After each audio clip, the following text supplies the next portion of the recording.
Salam dostlar, hər vaxtınız xeyir olsun, xoş gördük hər biriniz növbəti video dərsimizdə. Biz bugün dərslik səhifə 71-də verilmiş fəsil 3 macəralar aləmində öyrənirik, fəsil 3 öyrənirik. Burada Tom və Beckinin mağara sərgüzəştini oxuyacağıq. Oxumazdan öncə gəlin bir tapşırıq üzrə sualları cavablandıraq. Sizcə ekskursiyalar hansı məqsədlə təşkil olunur? Əziz dostlar, ümumiyyətlə ekskursiya bilmədiyimiz bir yerə, hər hansısa bir yerə, o yeri və ya obyekti öyrənmək üçün təşkil edilən gəzinti deməkdir. Ümumiyyətlə gəzinti deməkdir. Məsələn, dərslərdə məktəblə bağlı ekskursiyalar təşkil oluna bilər. Tutaq ki, biz bugün Şəki-Xan Sarayı haqqında öyrənmişik və Şəki-Xan Sarayına səyahət edirik. Dərsdən sonra gedirik Şəki-Xan Sarayını görürük, orada dərsdəki məlumatlarla analiz edirik, daha yaxından tanış oluruq. Təbii ki, bu bizə həmin yeri daha yaxşı tanımağa və daha ətraflı məlumat toplamağa şərait yaradır. Yəni, öyrənmə məqsədilə təşkil olunmuş gəzintidir. İştirak etdiyiniz ekskursiyalar haqqında danışın. Burada artıq sizin öz fikirləriniz olmalıdır. Siz özünüz hər hansısa bir ekskursiyada iştirak etmişsinizmi, tarixi abidəyə və yaxud hər hansısa bir şəhərə, yerə ekskursiyaya getmişsinizmi? Bu haqda danışacaqsınız. Bizim söz boğçamızda sözlər var. Tavan sözü. Tavan, dostlar, binanın daxilinin üst örtüsü. Bizdə daha çox rus versiyası işlənir bu sözün. Patolog deyirlər. Amma ki, tavan Azərbaycan dilindədir. Mənası da binanın daxilinin, yəni otağın məsələn, üst örtüsü. Xəlvət gizli deməkdir. Çaha mağara deməkdir. Yəni, qayalıqda, dağda təbii və ya süni oyuq mağara. Tədqiq etmək, araşdırmaq, müəyyənləşdirmək məqsədi ilə bağlı araşdırma, diqqət etməkdə yol getmək mənasına uyğundur. Gəlin mətni oxuyaq. Tom və Beckinin mağara sərgüzəşti. Ümumiyyətlə, Tom maraqlı bir obrazdır. Obraz olaraq fərqlidir, uşaq xarakterlidir, tam uşaqların dünyasını əks etdirir. Uşaqlarda var axı bir macəraçılıq, axtarış etmək, daim yeni şeylər tapmaq, düzdür. Müasir texnologiyalar uşaqların bu bacarıqlarını bir qədər zəiflədir. Onlar bütün gün telefonda oynayır, telefona baxır, telefonla yaşayır. Amma əslində hər bir uşağın daxilində bir macəraçılıq hissi olmalıdır, bir axtarış olmalıdır. Daim araşdırmaq həvəsi olmalıdır. Bu insanı öyrənməyə sövq edir, amma Tomun gördüyü işlərdə bir qədər də təhlükəlidir. İndi onu oxuyacağıq. Tom və Becky dəstə ilə birlikdə mağaranın qaranlıq dəhlizlərini gəzirdilər. Buranın sirli, sehirli, qeyri-adi görkəmi uşaqları heyrətə salmışdı. Sonra söhbət eləyə uşaqlardan uzaqlaşdılar. Elə bir yerə çatdılar ki, burada qayanın üstündən tökülən balaca bir çay şəlalə əmələ gətirmişdi. Şəlalədən o tərəfdə iki divar arasından darısqal keçid Tomun diqqətini cəlb etdi. Orada təbiətin daşlardan yaratdığı pilləkən var idi. Həmin an Tomda macəraçılıq həvəsi oyandı. O Beckini də həvəsləndirdi. Uşaqlar həmin pilləkənlərlə xəlvət çahalara qədər endilər. Hansı ki, Tom və Becky. Burada tavandan aşağıya doğru uzanan yoğun stalaktitlər. Stalaktit nədir? Bəzi mağaraların tavanından sallanan buz lüləsinə bənzəyən mineral maddədir. Yəqin ki, kinolarda görmüsünüz. Onların arasından yüzlərlə yarasa bir-birinə sarmaşıb yumaq kimi sallanmışdı. Görün necə qorxuludur. İşıqdan narahat olmuş yarasalar yerlərindən qopub Tomun əlindəki şama tərəf şığıdı. Yəni, üzərinə hücum çəkdi. Tom yarasaların təhlükəli olduğunu bilirdi. Tez Beckinin əlindən yapışıb dəhlizlərdən birinə tərəf çəkdi. Yarasalar onları uzun müddət qovdular, amma uşaqlar canlarını bir təhər qurtara bildilər. Birazdan uşaqlar yeraltı gölə rast gəldilər. Tom gölün sahilini tədqiq etmək xəyalına düşdü. Becky narahat oldu. Tom, biz çoxdandır ki, heç kəsin səsini eşitmirik. Əlbəttə, Becky geri qayıtsaq yaxşı olar. Tom deyir ki, əlbəttə, Becky geri qayıtsaq yaxşı olar. Tom, sən yol tapa biləcəksənmi? Becky soruşur. Yarasalar olmasaydı, mən yol tapa bilərdim. Qorxuram, vurub şamları söndürərlər. İşimiz lap xarab olar. Gəl başqa yolla gedək ki, onlarla rastlaşmayaq. Onlar bir dəhlizə girdilər, uzun müddət dinməzcə getdilər. Lakin mağaradan çıxmaq üçün yol tapa bilmədilər. Tom çaşıb qalmışdı. Becky isə ağlayırdı. Tom, yarasalar olsa da geri həmin yolla qayıdardı. Uşaqlar gəldikləri yola tərəf qayıtmaq istədilər. Haradaydım? Qayıtmaq istədilər. Lakin, dəqiqə. Amma məlum oldu ki, geriyə də yolu itiriblər. Becky daha da həyəcanlandı. O yerə çöküb acı-acı ağladı. Tom, biz azmışıq. Bu dəhşətli mağaradan bir daha çıxa bilməyəcəyik. Axı, nə üçün başqalarından ayrıldıq? Tom da özünü danlayırdı. Nəhayət uşaqlar özlərini toplayıb ayağa qalxdılar. Heç bir yerdə dayanmadan elə hey gedirdilər. Bir bulağa rast gəldilər. Biraz su içdilər. Tom dedi, bilirsənmi Bekki? Biz burada qalmalıyıq. Çünki burada içməli su var. Həm də şam qurtarır. Bu axırıncıdır. Tom, yəqin yox olduğumuzdan xəbər tutub bizi axtaracaqlar. Bəs necə? Əlbəttə Bekki. Budur sonuncu şam da əriyib qurtardı. Bekki dizlərini qucaqlayıb oturmuşdu. Tom isə çıxış yolu düşünürdü. Birdən Tomun ağlına maraqlı bir fikir gəldi. O cibində gəzdirdi, ipi çıxartdı. İpin bir ucunu qayanın çıxıntısına bağladı. Əlini ora-bura sürtə-sürtə və ipi aça-aça irəlilədi. 2 dəhlizdən keçib üçüncüsünə vuruldu, ancaq ip qurtardığından geri qayıtmaq istədi. Elə bu an gündüz işığına bənzəyən bir işıltı gördü. O ipi buraxıb işığa tərəf süründü. Deşikdən başını bayıra çıxartdı. Qarşıda doğma Mississippi çayı axırdı. Tom geri qayıdıb şad xəbəri Bekkiyə çatdırdı. Uşaqlar mağaradan çıxıb çayın sahilinə indilər. Yaxınlıqdan keçən balıqçılar onları qayığa mindirdilər. Uşaqlar mağarada azdıqlarını söyləyəndə balıqçılar təəccübləndilər. Siz nə danışırsınız? Mağara buradan 5 mil aralıda çayın yuxarısındadır. Bu qədər yol necə qət etmisiniz? Evlərinə çatanda aydın oldu ki, dostları, müəllimləri, hətta polislər hələ də mağarada Tom və Bekkini axtarırlar. Axı heç kimin ağlına gəlməzdi ki, bu iki uşaq əsrlərdir burada yerləşən tarixi bir mağaradan yeni çıxış yolu kəşf edəcək. Əlbəttə ki, bu maraqlı səyahətdə uşaqların həyatı üçün təhlükəlidir. Bundan unutmayaq. Yəni, çalışmaq lazımdır ki, maraq hissimiz bizi can sağlığımızdan, təhlükədən uzaqlaşdırmasın. Yəni, təhlükəli davranışlara sövq etməsin. Təhlükəsizliyimizi hər zaman qorumalıyıq. Mil nə idi? Mil əsasən ABŞ və İngiltərədə istifadə olunan uzunluq ölçü vahiddir. 1 mil 1420 metrə bərabərdir. İndi baxaq, aşağıda verilmiş ifadələri söz boğçasındakı yaxın mənalı qarşılıqlarla uyğunlaşdıran mağara nə idi? Mağara kaha, sonra gizli, xəlvət, getmək nədir? Qət etmək. Yəqin ki, dostlar, hal-hazırda məni dinləyirsiniz, deyin görüm. Hal-hazırda, bax, indi videonu izlədiyiniz saatı qeyd edin. Saat neçədə izləyirsiniz videonu? Şərhlərdə oxuyacağım bir-bir ki, kim nə vaxt izləyir və daha çox səhifəmizdə neçənci sinif tapşırıqları axtarırsınız, nəyə daha çox baxırsınız, nəyə daha çox izləyirsiniz. Yazarsınız, mən şərhləri bir-bir oxuyuram. Araşdırmaq, tədqiq etmək.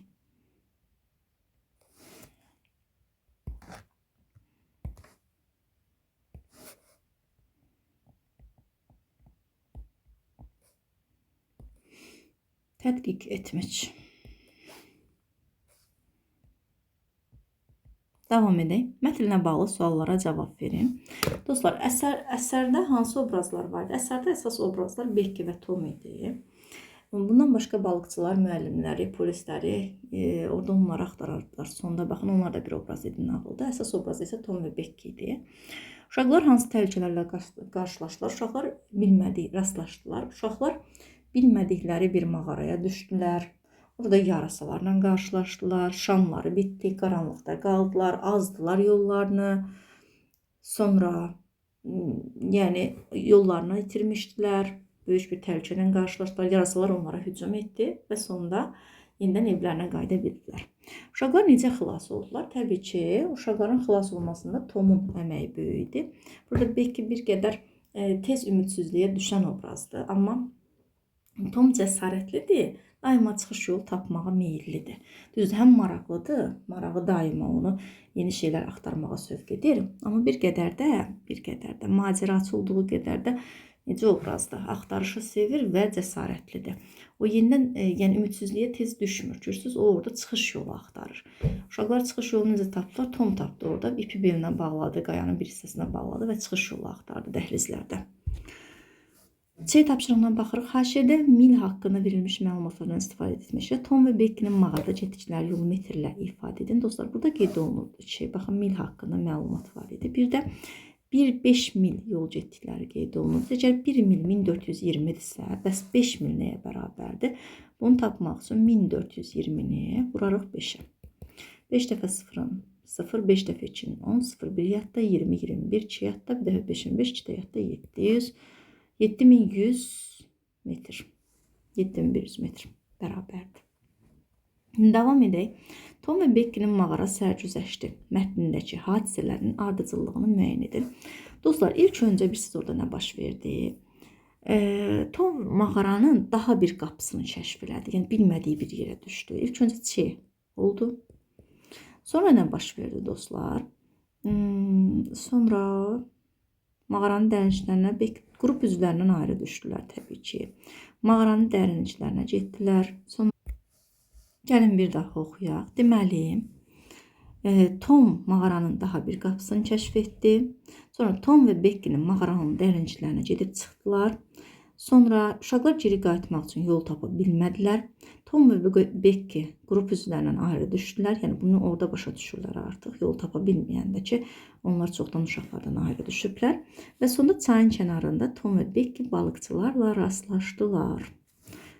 Davam edək sizcə. Tom nə üçün cibinə gəzdirdiyi ipin bir ucunu qayanın çıxıntısına, digər ucunu isə öz belinə bağladı. Təbii ki, yolu itirməmək üçün, son qaldıqları yeri itirməmək üçün. O dedi ki, Becky burada dayanmaq lazım, çünki burada şirin su var. Yəni, daha çox azmamaq üçün, yəni olduqları yeri itirməmək üçün, həm də şamlarda sönmüşdü, qaranlıqda qalmışdılar. Ona görə bir ucunu belinə, bir ucunu qaya çıxıntısına bağladı ki, getdiyi yerlə qayıda bilsin. Axı, işıq da yoxdur, necə qayıtsın geriyə. Ona görə də ipdən istifadə etdi. Baxırıq tapşırıq C-yə. Deməli, baxırıq dostlar, Tom və Becky xəbərdarlıq etmədən dəstədən ayrıldılar. Dostlar, bu məsuliyyətsizlikdir. Olmaz axı. Görürsünüz, sonra polislər hər kəs onları axtarır. Əgər orada Tom yenidən cəhd etməsəydi, bəlkə də onları heç kim heç vaxt tapa bilməzdi. Yəni, bu məsuliyyətsizlikdir və yaxşı bir davranış deyil. Sonra Darıskal Keçidin hara gedib çıxması Tomu maraqlandırırdı. Tom macəraçı idi. Axtarırdı onu. Daim axtarışdaydı. Azdıqlarını anlayan Becky hönkür-hönkür ağladı. Qorxaq idi. Sonra Tom bulağın yanında qalmağı məsləhət gördü. Burada məntiqli çıxış yolu kimi düşündü. Tom mağaradan çıxış yolu tapdı. O fərasətli idi. Davam edək. Tom və Becky'nin başına gələn hadisələrdən nəticə çıxararaq uşaqlara məsləhətlər verin. Ekskursiya zamanı davranış qaydalarını tərtib edin. Təbii ki, dostlar, başlarına gələn hadisə, baxmayaraq ki, onlar yeni bir şey kəşf etdilər. Amma bu, onların həyatı üçün çox təhlükəli idi. Yəni, bunu etmək doğru hesab oluna bilməz. Bunun üçün də, ümumiyyətlə, ekskursiyaya getdiyimiz zaman əvvəlcədən bizim davranış qaydaları olmalıdır ki, ekskursiyada necə hərəkət etmək lazımdır. Məsələn, orada müəllimdən ayrılmaq olmaz. Müəllimlə birlikdə getmişiksə, mütləq uşaqlardan ayrılmaq olmaz. Sonra nə etmək olmaz? Əgər yolumuzu dəyişiriksə, mütləq yoldaşlarımıza məlumat verməliyik. Rabitə daim qorunmalıdır. Sonra başqa nə ola bilər? Təbii ki, burada hara getdiyimizin də önəmi var. Bunu da nəzərə almalıyıq. Yəni, baxın, Tomla Becky'nin orada qarşılaşdıqları təhlükələr, yəni orada bu təhlükələrlə qarşılaşmaqlarının ilk səbəbi də bu idi ki, onlar qrupdan ayrı düşmüşlər. Yəni, qrupdan ayrılmaq olmaz. Bələdçinin məsləhətlərinə diqqətlə qulaq asmaq lazımdır. Daima qrup üzvlərinin birlikdə olmaq lazımdır. Rabitəni itirməmək lazımdır və s. və ilə axır. D-yə baxırıq. Məlumat vərəqini oxuyun. Burada verilmiş məlumatlar Tom və Becky'nin mağara sərgüzəştləri mətnindəki faktlarla müqayisə edin. Mətndə yarasalarla bağlı verilmiş faktların həqiqiliyi haqqında fikir yürüdün. Məməli heyvanlardır. Bu haqda mətndə heç bir məlumat yox idi. Meşələrdə, mağaralarda sürü ilə yaşayırlar. Baxın, bu haqda mətndə də məlumat var ki, mağaralarda yarasalar yaşayırlar, onlara hücum edirdilər və toplu şəkildə onların üzərinə hücum edirdilər. Bu da onların sürü ilə yaşadığını göstərir. 20 ilə qədər ömür sürür. Bu haqda mətndə heç bir məlumat yox idi. Qulaqları çox böyükdür. Yox idi mətndə məlumat. Ayaq üstə dayana bilmədiyindən başı aşağı sallanır. Gecələr ova çıxır. Sonra bir dənə bu tapşırığa qayıdacağım. D tapşırığına. D yox, C tapşırığına qayıdacağım. Gəlin bir dənə D-yə bax axıra qədər. Ayaq üstə dayana bilmədiyindən baş aşağı sallanır. Gecələr ova çıxır. Vampir yarasalar dişləri vasitəsilə quduzluq xəstəliyini ötürə bilirlər. Orada deyirdi ki, Tom yarasaların təhlükəli olduğunu bilirdi. Baxın, orada da bir məlumat var idi. İndi baxaq, Tom və Becky'nin mağara sərgüzəştləri mətnində deyilir ki, uşaqlar həmin pilləkənlərlə xəlvətgahlara qədər endilər. Burada tavanlardan aşağıya doğru uzanan yoğun stalaktatitlər gördülər. Onların arasından yüzlərlə yarasa bir-birinə sarmaşıq yumaq kimi sallanmışdı. Burada baxın, hansı ki meşələrdə, mağaralarda sürü ilə yaşayırlar cümləsi bunu sübut eləyir.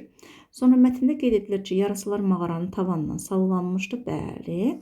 Hansı ki onlar ayaq üstə dayana bilmir, aşağı sallanır. Bu fikri sübut edir. Sonra qeyd olunmuşu Tom yarasaların təhlükəli olduğunu bilirdi. Baxın, orada qeyd olunurdu. Məlumat vərəqində verilmiş vampir yarasalar dişləri vasitəsilə quduzluq xəstəliyini ötürə bilirlər. Fikir də bunu sübut edir. Bir dənə buna qaydaq, D tapşırığını istəyirəm. Bir dənə qaydaq. Burada qaydalar nələr ola bilər? Bunları birlikdə qeyd edək. Bir daha. Baxın, burada da göstərilir. Bir dəqiqə.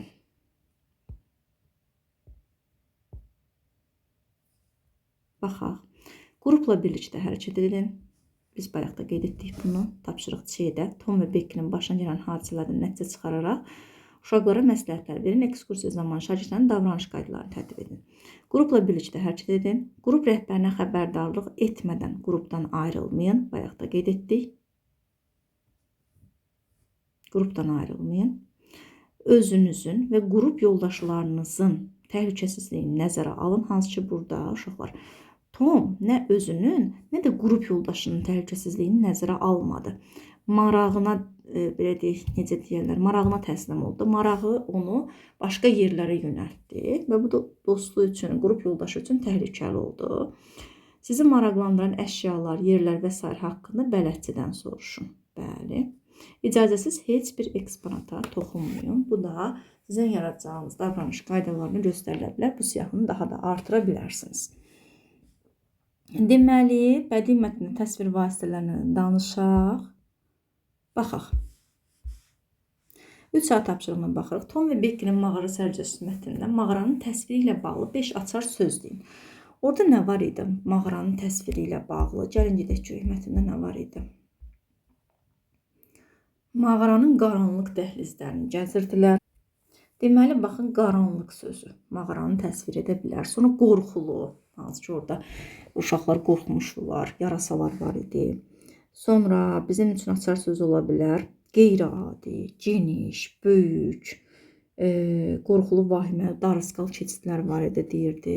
Qeyri-adi görkəmi uşaqları, məsəl üçün, baxın, qeyri-adi sözü, qaranlıq sözü, sonra sirli, sehirli görkəmi, onları heyrətə salmışdı.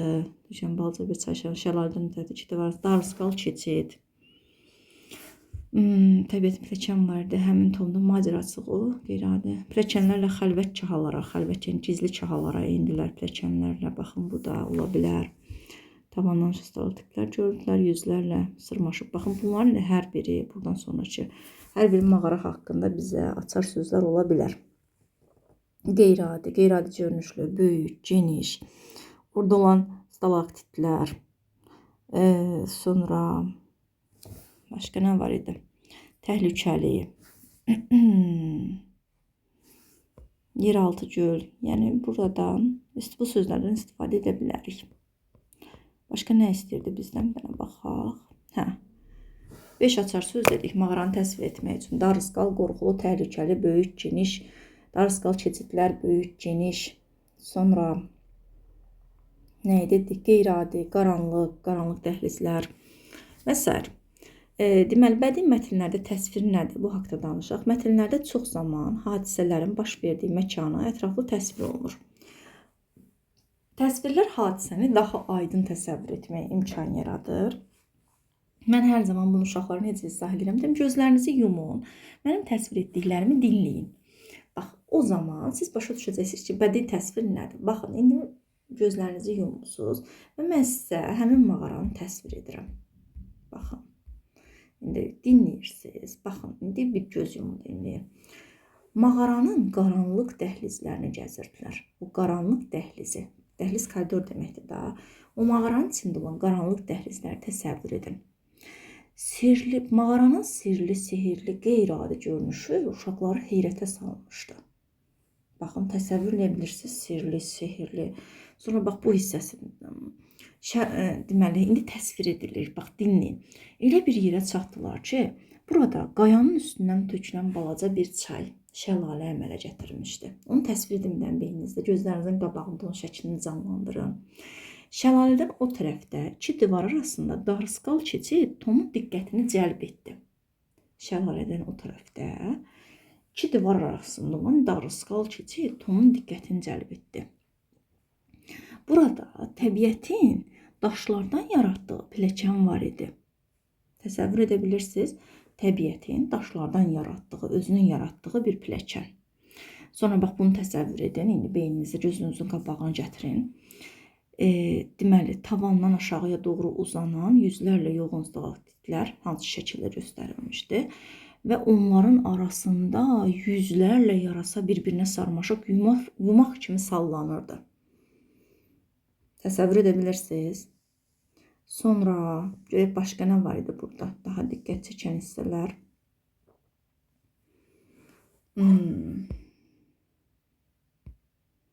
Məsələn, Tom ipi belinə bağlayır.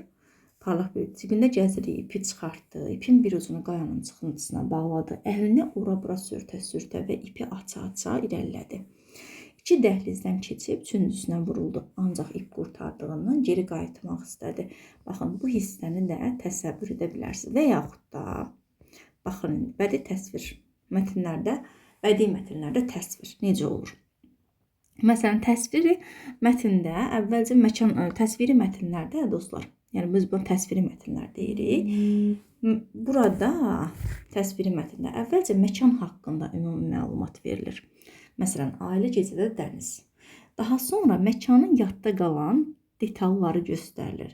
Sakit ləpələr, uzaqda yanıb sönən mayaq, dəniz sularında əks olunan ay. Bunları təsəvvür edə bilirsiniz. Məsələn, bir meşəni təsəvvür edin. Məsələn, ucsuz bucaqsız böyük bir meşə. Sonra davamında indi oranı təsvir edək.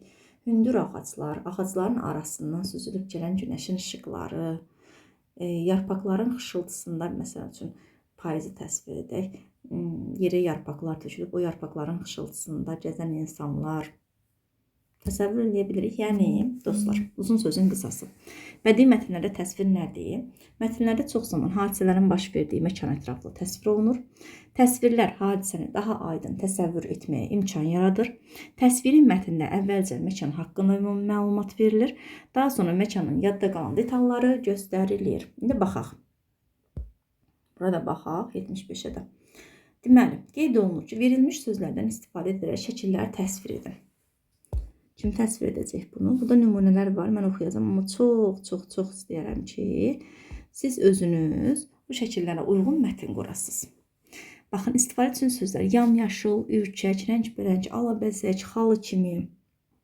İndi ilk öncə, məsələn, mətnin adını qoyarıq Talada.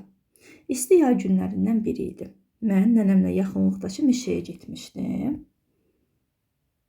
Buna uyğun deyil, bir dəqiqə. Kənddə, parkda, ikinci parkdadır. Sonra kənddə, bu üçüncü şəklə uyğundur. Dənizdə, sonuncu şəklə uyğundur. Deməli, Talada birinci şəklə uyğundur. Bir dəqiqə. Yaxınlaşdıraq və oxuyaq. İsti yay günlərindən biri idi. Mən nənəmlə yaxınlıqdakı meşəyə getmişdim. Sıx ağacların arası ilə bir qədər yol getdikdən sonra bir talaya çıxdıq. Yamyaşıl otların arasında bitən sarı, qırmızı, bənövşəyi çiçəklər rəng-bərəng xalını xatırladırdı. Baxın, oradakı çiçəkləri və ağacı təsvir edir. Təbii ki, siz bunu mətnin başqa bir formada da yaza bilərsiniz. Məsəl üçün, deyə bilərsiniz ki, mən atamla birlikdə meşəyə getmişdim. Meşə çox gözəl idi, sonra onu təsvir edirsən. Sıx ağacların arasıyla bir qədər yol getdikdən sonra talaya çatdıq. Yamyaşıl otların arasında bitən sarı, qırmızı, bənövşəyi çiçəklər rəng-bərəng xalını xatırladırdı. Çiçəklərin üzərində alabəzək kəpələnglər uçuşurdu. Kolların arasından çıxan dovşanlar onların ardınca hoppanırdı. Kirpini də təsvir edə bilərsiniz burada. Fərqli şəkildə, yəni nağıl qurmaq kimi yox. Sən orada şəkil üzrə mətn qurursan. Şəkildəki hadisələri daha gözəl bir formada, sözlərin dili ilə təsvir edirsən. Bir var şəklin rəsmini çəkmək, bir də var sözlərlə onu təsvir etmək. İkinci şəkilə baxaq. Kənddə ağappaq, dumanlı, başı göylərə dayan, uca seyrək burulan. Baxaq, yay tətili başlayan kimi nənəmgilə kəndimizə gedirəm. Kəndimiz başı göylərə dayan uca dağların arasında yerləşir. Dağların başı yay-qış qarlarla örtülü olur. Elə buna görə də hətta avqust ayında belə bura sərin olur. Dağların zirvələri pambıq kimi ağappaq buludlara toxunur. Bəzən külək əsir, sanki buludları qovmağa çalışır. Bu zaman göy otların üzərinə uzanıb kəpənək kimi uçuşan buludları seyr etmək xoşuma gəlir. Çox gözəl bir mətndir. Sonra parkda bu gün həftə sonudur. Anam hər şənbə bacımla məni parka aparır. Park evimizə yaxın ərazidə yerləşir. Burada uşaqların əylənməsi və istirahəti üçün gözəl şərait var. Park cürbəcür karusellərlə doludur. Kimi yerləncəkdə yerlənir, kimi sürüşür, kimi isə karuseldə əylənir. Uşaqların şən səsi ətrafı bürüyür. Klounlar uşaqlara rəngbərəng şarlar hədiyyə edir. Onları əyləndirir. Sonuncu, yelkənli, bulutlu, ay işığı, güzgü kimi qayıq dənizdə mətnimizdə. Təbii ki, olduğu kimi köçürməyi heç kimə tövsiyə etmirəm. Ən azından yazırsınızsa da mütləq öz sözlərinizlə əlavələr edin. Qoy bu sizin mətn qurmaq bacarığınızı inkişaf etdirsin. Bizim əvvəllər səhifəmizdə çox edirdik bunu.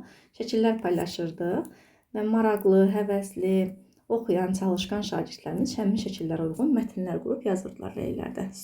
Short videolarımız da var, baxa bilərsiniz. Biz dəniz kənarı bulvarın yaxınlığında yaşayırıq. Mən tez-tez babamla bulvarda gəzintiyə çıxıram. Bəzən səhər tezdən, bəzən isə axşamlar gün batana yaxın gəzməyə gedirik. Axşamlar günəşin batışını seyr etmək mənim çox xoşuma gəlir. Günəş batdıqca qızarır, sanki suyun səthinə işıqlar yol salır. Yelkənli qayıqlar bu işığın altında qul quşu kimi ora-bura üzür. Biraz keçir, hava tamamilə qaralır. Ay günəşə əvəz edir.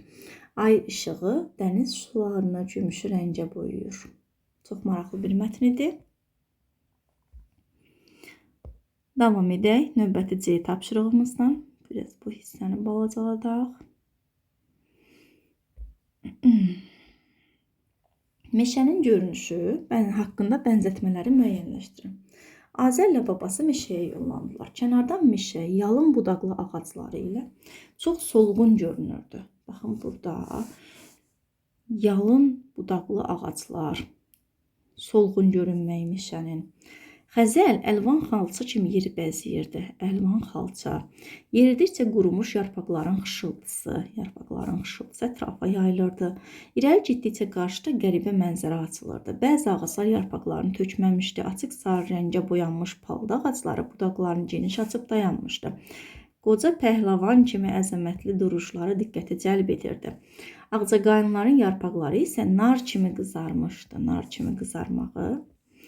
Toz ağacların yarpaqları qızıl sırğa kimi sallanır. Xəfif küləkdən ora-bura yellənirdi.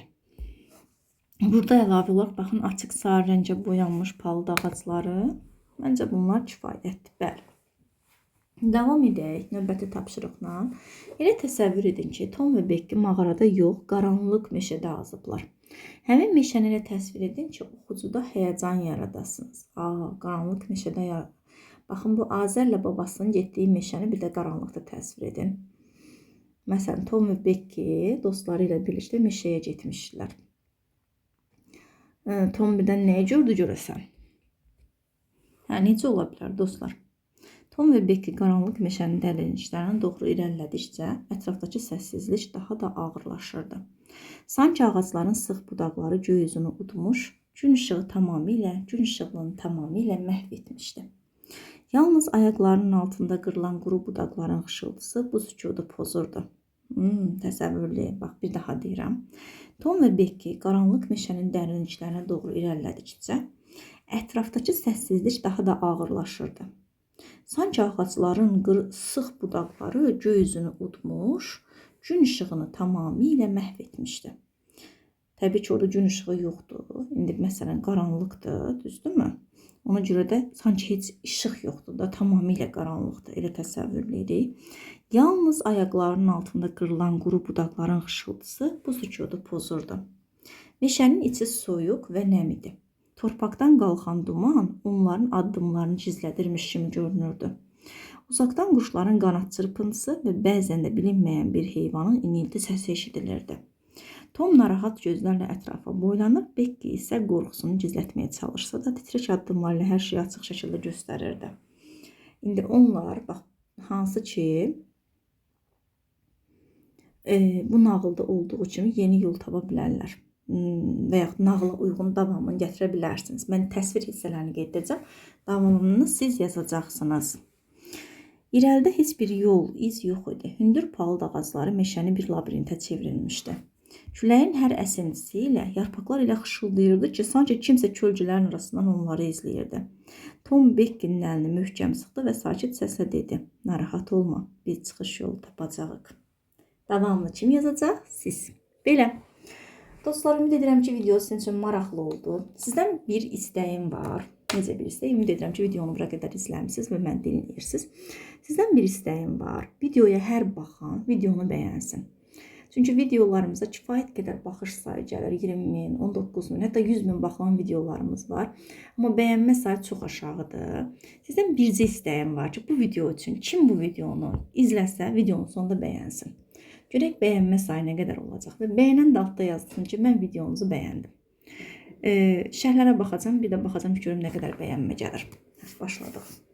Gələn dərsdə görüşmək ümidi edirəm ki, videomuz sizin üçün maraqlı və öyrədici oldu. Bu cür dərslərin çox olmağını istəyirsinizsə nə edin?